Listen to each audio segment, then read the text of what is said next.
when you look at the President's proposal to let the Bush tax cuts for those who earn over $250,000 expire, what we're really saying is, why can't we compromise?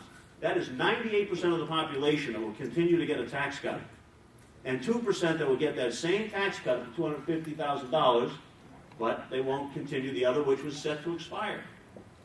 When people say no, they won't go along with that, people say, who's not compromising there?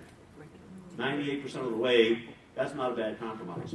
So we could do that, and we could make sure that we follow that advice and we put in place those plans that are balanced in order to pay down the debt and make investments. We could recognize that the United States is going to come through this trying economic and troubled times, and kind of our conflicts overseas, to start moving forward, that we have to be ready when we do that to compete in the 21st century.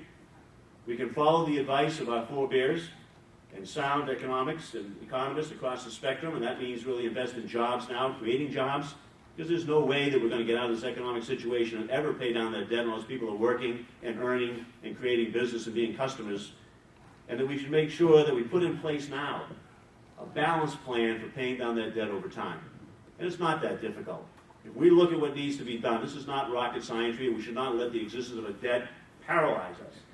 All right? We need to have people pay a reasonable amount of taxes that's fair depending on their income situation.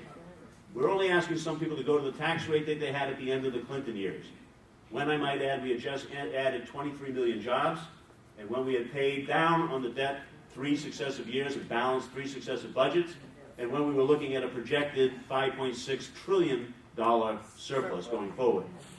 That tax rate at that point in time for people that made more than $250,000 a year was still letting them bring home more money than they'd ever brought home after taxes in history.